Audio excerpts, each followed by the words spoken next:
Et cette personne a été passée à tabac, quoi. Elle a quand même eu les testicules explosés. On parle plus de police, là, on parle d'animaux, quoi.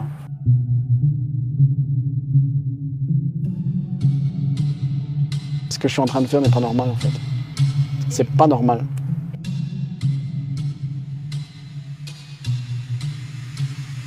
Je suis inspecteur de police et agent de police judiciaire et j'appartiens aux unités de la police fédérale.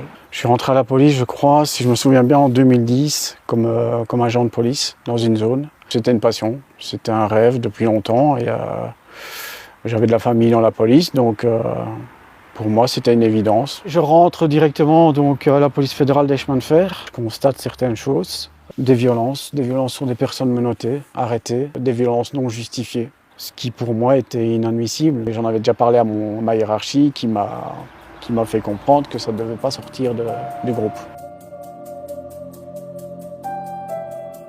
Donc en 2013, je dénonce ce type. Il est toujours policier.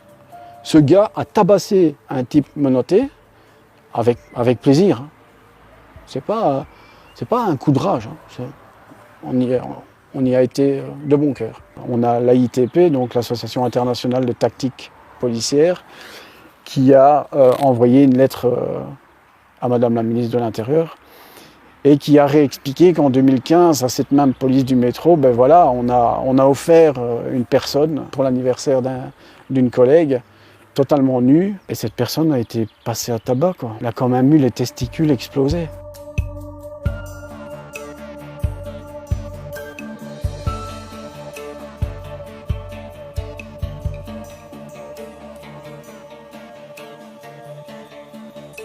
J'aime pas le terme violence policière. Moi, je parle de terme de policiers violents sur des personnes. Il y a une grosse différence parce que violence policière, ça veut dire que la police est violente. Et c'est pas vrai. Il y a des milliers de collègues qui font leur travail correctement et qui ne sont pas pour autant violents, hein. Je veux dire, une fois que la mission est remplie, que la personne, que vous avez fait usage de la force pour maîtriser la personne, que les menottes sont placées, votre mission, elle est terminée. Si vous commencez à vous venger, ben, vous n'avez plus rien à faire dans la police, hein, je pense. Certains ont été actés officiellement et ont été rapportés au comité P, mais bizarrement, il n'y a jamais de suite.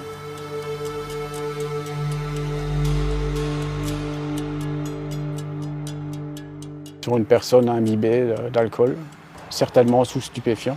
Ça a duré un certain moment, je pense une dizaine de minutes d'après les rapports radio.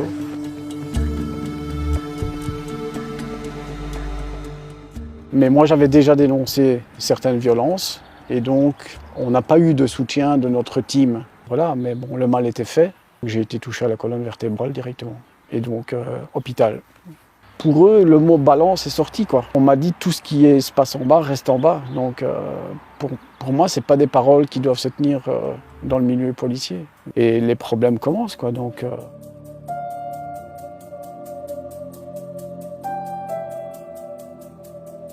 certains membres et le directeur des opérations du service d'intervention qui m'appelle un jour et qui me dit ouais, « je dois faire un rapport sur toi ».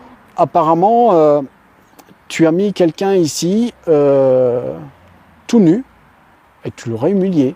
Moi, je dis ben, écoute, il y a des caméras, tu peux me montrer, s'il te plaît. Elle ne fonctionne pas. Pas de chance.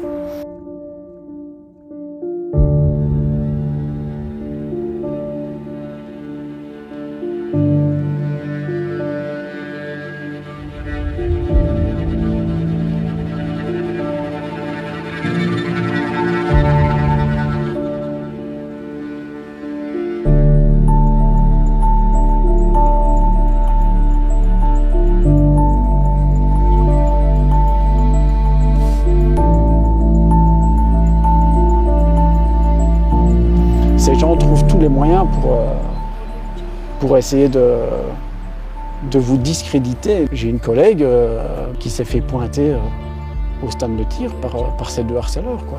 Il y en a un qui a sorti son arme, il l'a pointé. Voilà. Elle a quitté la police, elle n'y est plus. Quand elle en parle, elle est toujours sous le choc. Aujourd'hui, j'ai reçu le témoignage d'une collègue qui me dit « j'ai quitté la police parce que j'allais mourir ». Tellement les pressions et le harcèlement est intense. Le harcèlement sexuel à la police fédérale, c'est pas c'est pas une histoire ni du blabla, il existe. Parce que j'ai des témoignages écrits de certaines collègues, mais qui ne veulent plus parler parce qu'elles ont peur et parce qu'elles savent qu'il n'y a pas de suivi en interne. On vous fait subir tout ce que vous pouvez subir. Tu vas faire ce que je te dis parce que c'est moi qui ai le pouvoir et je fais ce que je veux. Ces gens sont tellement imbus de leur personne et tellement appâtés par le pouvoir que pour eux, c'est normal ce qu'ils font en fait. Et ces gens sont dans une impunité totale. Vous vous retrouvez dans un cercle vicieux où toutes les personnes qui veulent intervenir pour vous, à un moment donné, vous disent « je ne sais rien faire » parce que je travaille effectivement pour la personne qui vous harcèle.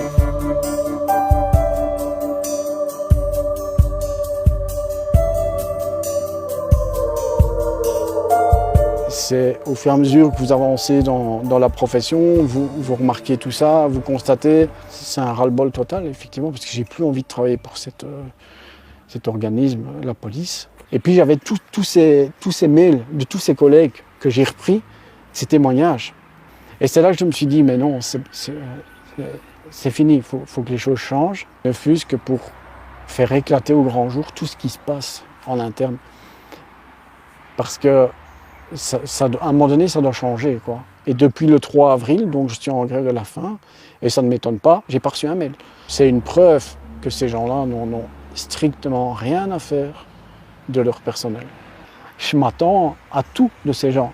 Donc peut-être qu'on va venir me chercher, me priver de liberté. Hein. J'ai aucun souci avec ça, ils peuvent. Donc,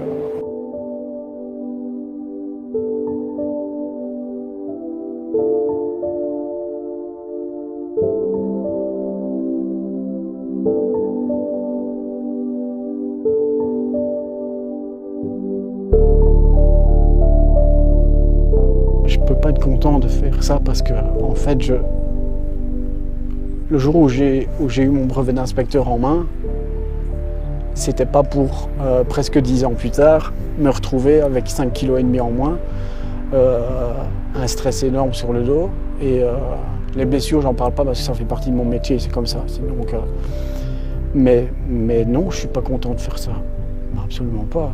Qui serait content de faire ça? Je suis content quelque part que ça touche autant de monde et que cette bulle est éclatée parce que j'ai une grande crainte, c'est que ces histoires soient encore étouffées. Donc ce que j'aimerais, ce que je demande en fait, c'est cette réforme interne, c'est que les victimes à l'intérieur soient enfin écoutées, qu'il y ait un service indépendant qui gère en fait ces plaintes. Les citoyens en fait, ils veulent retrouver une confiance en la police. Et voilà, c'est quelque chose qui ne peut plus se passer.